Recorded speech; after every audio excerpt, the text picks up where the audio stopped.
Japan एक ऐसा देश जिसे आने वाली दुनिया का उगता सूरज माना जाता है।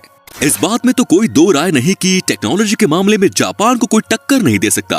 पर इन सब के अलावा जापान को एक गायन शौचालय का भी देश कहा जाता है, या फिर एक ऐसा देश जहां की ट्रैफिक लाइट्स ब्लू कलर की होती हैं, और भी बहुत सारी चीजें जो इस देश को दुनिया से बिल्कुल अलग बनाती हैं। तो चलिए खुलकर जानते हैं इस देश के बारे में। Number 1, square watermelons. दोस्तों, तरबूज के इस आकार का आविष्कार पिछले 70s में एक ग्राफिक डिजाइनर की मदद से किया गया था, क्योंकि इस आकार में इन्हें फ्रिज में मजबूती से रखा जा सकता है और काफी आराम से काटा भी जा सकता है। जापान के किसान इन्हें एक स्पेशल कंटेनर में उगाते हैं, जैसे कि ये काफी महंगे और खूबसूरत होते हैं। लोग इन्हें खाने के तौर पर न खरीद के सजाने के तौर पर ज्यादा खरीदते हैं।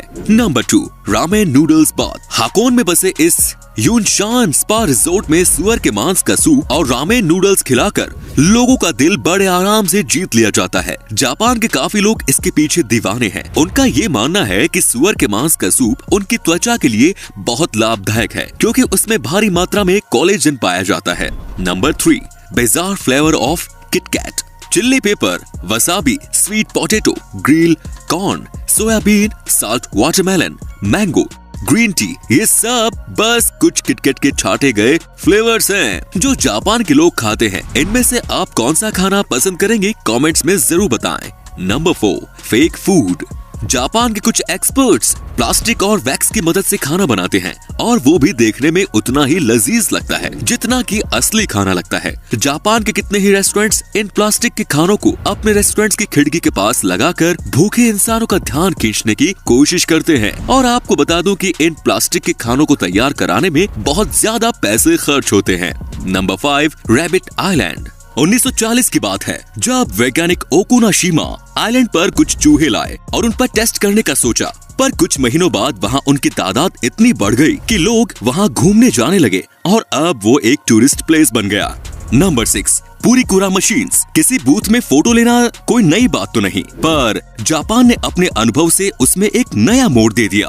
उनके फोटो बूथ को पुरीकुरा नाम से जाना जाता है, जो आपको वही उसी वक्त उन फोटोज को एडिट करने की अनुमति भी देता है, और आप उससे अपने फोटो में स्टिकर्स ऐड कर सकते हैं, कुछ लिख सकते हैं, और इन सब के बाद बड़े आसानी से उन फोटोज को अपने सेल फोन में भेज सकते हैं। Number 7, people pushers. Metro station हो या ट्रेन स्टेशन, जापान में काम के घंटों में वहाँ आपकी सोच से भी ज्यादा भीड़ रहती है, और इसी सब के चलते स्टेशन स्टाफ और पार्ट टाइम मेंबर को ये ड्यूटी रोज निभानी होती है कि ट्रेन में जितने पैसेंजर्स हो सके उतने भर सके, जब तक कि दरवाजे बंद न हो सके। Number 8, umbrella parking lot. आम देशों में हम किसी बिल्डिंग में जाने से पहले अपनी कार या बाइक को पार्क करके अंदर चले जाते हैं, पर जापान में अगर आपको किसी बिल्डिंग में जाना हो तो कार्स और बाइक्स को पार्क करने के साथ साथ अम्ब्रेला भी पार्क करना पड़ता है, और आपका अम्ब्रेला वहाँ से कोई नहीं ले जा सकता। अम्ब्रेला पार्क करने के पीछे मकसद ये है कि आप बिल्डिंग को पानी करने से बचा सकते हैं अगर आपका अम्ब्रेला पानी से तर हो। जापान के लगभग सभी सरकारी बिल्डिंग, होटल और ऑफिसेज में इन अम्ब्रेला पार्किंग लॉट का इस्तेमाल होता है। Number 9, millions of vending machines. दुनिया के कई देशों में वेंडिंग मशीन नाम की कोई चीज ही नहीं है, वहीं पूरे जापान में 5 मिलियन से भी ज्यादा वेंडिंग मशीन्स का इस्तेमाल होता है। जापान के लोगों का देर रात तक काम करना बिल्कुल आम बात है, और इसीलिए उनके स्नैक्स और सोडा के लिए ही इन वेंडिंग मशीन्स का इस्तेमाल ज्यादा होता है। पर वैसे आप इन वेंडिंग मशीन से कुछ भी खरीद सकते हैं, महली से लेकर अंडरवियर भी, कुछ भी। तो दोस्तों, आप क्या सोचते हैं, हमारे देश में भी ये सुविधा उपलब्ध होनी चाहिए या नहीं, कमेंट्स में जरूर बताएं। Number 10, train delays make headlines. समय की पाबंदी और अनुशासन का जापान में बड़ा महत्व है, और ट्रेन स्टेशन इस चीज से बचने के लिए कुछ भी कर सकते हैं। दोस्तों, अगर ट्रेन 5 मिनट भी लेट हो जाए तो रेलवे कंपनी को एक उनके वर्कर्स और पैसेंजर्स के लिए डिले सर्टिफिकेट देना पड़ता है, जिन्होंने उनकी वजह से शायद कोई इम्पोर्टेंट मीटिंग मिस कर दी हो। और अगर ट्रेन किसी वजह से 1 घंटे से ज्यादा लेट हो जाए तो रेलवे कंपनी को न्यूज़पेपर में एक माफीनामा देना पड़ता है। Number 11, silent karaoke. कोन के आकार का बना ये माइक्रोफोन एक अलग तरह का माइक्रोफोन है। इसे वहाँ के लोग अपने मुंह के ऊपर लगा के रखते हैं। इसकी मदद से वो अपनी भुनभुनाहट को दूसरों तक नहीं ले जाने देते। अक्सर जापान में इस गैजेट का इस्तेमाल ज्यादातर वो लोग करते हैं जो अपने अगल बगल के लोगों को परेशान नहीं करना चाहते, या फिर वो लोग जिन्हें पब्लिक प्लेस में खुद में गाना गाने में शर्म आती है। Number 12, polite slurping. वैसे तो दुनिया में कितने ही देशों में झुकने को अच्छा नहीं माना जाता, पर जापान में झुकने से ही किसी खाने की प्रशंसा मानी जाती है। अगर नूडल्स खाते वक्त आप झुके नहीं तो उस रेस्टोरेंट का शेफ ये समझेगा कि आपको उसका नूडल पसंद नहीं आया। Number 13, face napkins. ये तो आप जानते ही होंगे कि जब कभी भी हम बर्गर खाते हैं तो हमारे मुंह पे केचप लग ही जाता है, चाहे हम कितना ही आराम से क्यों न खाएं। पर वहाँ के एक रेस्टोरेंट के मालिक ने इसका इलाज ढूंढ लिया है। वो रेस्टोरेंट में आने वाले मेहमानों का चेहरा एक अलग तरह की नैपकिन से कवर कर देते हैं, जिससे कि उनके बर्गर खाने से उनका चेहरा गंदा नहीं होता, पर हाँ दोस्तों, देखने में थोड़ा अजीब जरूर लगता है। Number 14, water saving sticks. Japan में इन बेसिन्स को बिल्कुल टॉयलेट्स के बगल में लगाया जाता है, और ऐसा इसलिए क्योंकि टॉयलेट के तुरंत बाद पहले आप अपने हाथ धो लें और फिर वही पानी आप फ्लश के लिए इस्तेमाल कर सकें। तो इसी तरीके से आप एक ही पानी से 2 काम कर सकते हैं। नंबर 15, स्ट्रेंज मायो। दोस्तों, जापान में मेयो की कोई खास रेसिपी नहीं है। वहाँ पे लोग इसका इस्तेमाल सैंडविच, सलाद या मीट पे नहीं करते, बल्कि वो इसका इस्तेमाल आइसक्रीम्स और पेन केक्स के ऊपर करते हैं। अजीब है पर सच है दोस्तों।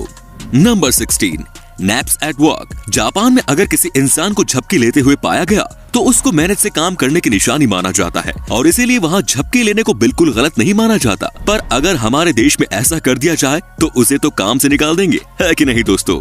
Number 17, world's shortest escalator. Kawasaki शहर के मोर्स डिपार्टमेंट स्टोर में आपको दुनिया का सबसे छोटा एस्केलेटर देखने को मिल जाएगा। इस एस्केलेटर में बस 5 सीढ़ियां हैं और सिर्फ 33 इंच लंबी। ये तो है जापान के लोग टेक्नोलॉजी का भरपूर इस्तेमाल करते हैं। Number 18, doll village. जापान के इस गांव नगरो की आबादी 300 लोगों की हुआ करती थी, पर इस गांव में अब 40 के आसपास ही लोग रहते हैं। एक लोकल आर्टिस्ट सुकीमी आयनो ने इंसानों के आकार की गुड़िया बनाई, जिनमें से कई सारे वहाँ के लोगों की तरह लगती थी, और उन्हें वहाँ ऐसे रखा जाता था जैसे वो कोई काम कर रहे हो, जैसे कि उन्हें गांव के स्कूल में किसी क्लासरूम में बैठा दिया जाता है, जो कि शायद अब कुछ दिनों पहले बंद कर दिया गया है। Number 19, number force. दोस्तों, जापान के कल्चर में ये बहुत आम है कि वहाँ के लोग 4 नंबर से बहुत बचते हैं, क्योंकि वो लोग इसे बहुत अशुभ समझते हैं, और इसीलिए जापान की बिल्डिंग्स 4 फ्लोर की नहीं होती, और वहाँ की दुकानों पर चम्मच के सेट भी नहीं बिकते। उन्हें 4 नंबर से इतनी नफरत है कि वो घर में 4 मेहमानों को भी नहीं आने देते। वो उसे कोई अशुभ काम की निशानी मानते हैं। Number 20, blue traffic light. Japan के सड़कों पर हरे कलर की लाइट की जगह नीले रंग की लाइट का इस्तेमाल होता है, और इसके पीछे का राज इनके नाम में ही छुपा है। इतिहास में ग्रीन और ब्लू को एक ही नाम ब्लू से जाना जाता था। जब जापान में पहली बार ट्रैफिक लाइट्स का इस्तेमाल किया गया था तो वो हरे कलर के ही लाइट्स का इस्तेमाल करते थे, पर जब उन्होंने सच जाना तो उन्होंने ग्रीन की जगह नीली लाइट्स का इस्तेमाल करने का इरादा बना लिया। Number 21, cleaning classes. जापान के सभी स्कूल में बच्चे अपने क्लासरूम को खुद ही साफ करते थे, क्योंकि वो इस काम को अपनी पढ़ाई का एक हिस्सा समझते थे, और यहाँ तक कि वहाँ के टीचर्स भी इसमें उनकी मदद करते थे। क्लासरूम के साथ साथ बाथरूम भी साफ करने की जिम्मेदारी भी स्कूल के बच्चों को ही दी जाती थी, क्योंकि वहाँ के टीचर्स का मानना है कि ये काम उन्हें रिस्पॉन्सिबल सिटीजन बनने में उनकी मदद करेगा।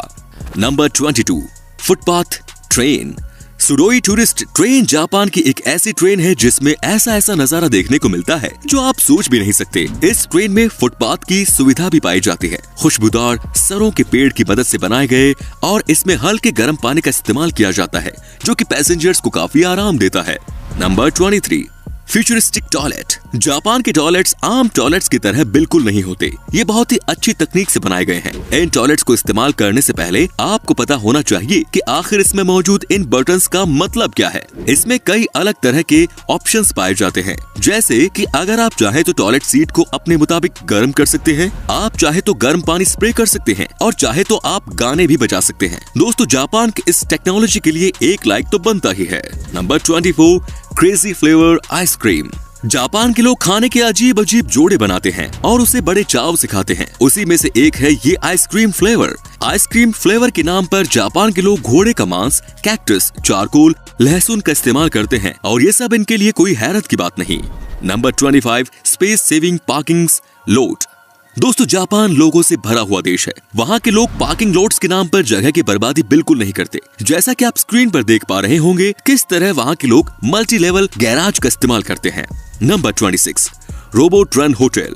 नागासाकी के एक होटल में रोबोट वहाँ के स्टाफ का एक बहुत बड़ा हिस्सा है। उन्हें हैन्ना के नाम से जाना जाता है, जिसका सीधा मतलब है स्ट्रेंज। इंसानों की तरह दिखने वाले ये रोबोट हर वो काम करते हैं जो एक इंसान करता है, जैसे कि गेस्ट से मिलना, लगेज उठाना, कॉफी बनाना, रूम्स को साफ करना और भी बहुत कुछ। और तो और वो बात करते वक्त मुस्कुराते भी हैं, पर उनके अगल बगल वहाँ के स्टाफ मौजूद रहती हैं इसकी देखरेख में कि आखिर वो ठीक तरीके से काम कर रहे हैं या नहीं।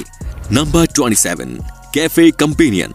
किसी कैफे में अकेले बैठकर कॉफी या खाना खाना हो तो बहुत लोगों के लिए आम बात होगी, पर जापान में ऐसा कुछ नहीं है। यहाँ पे आपके सामने बड़े बड़े कार्टून्स बिल्कुल आपके सामने बैठे होंगे, जिससे कि आपको अकेलापन बिल्कुल महसूस नहीं होगा। तो दोस्तों आज के लिए बस इतना ही। अगर इस वीडियो से आपने कुछ नया सीखा तो वीडियो को लाइक करना बिल्कुल ना भूलें और इसी तरह की वीडियोस का मजा उठाने के लिए चैनल को सब्सक्राइब करना बिल्कुल ना भूलें। धन्यवाद।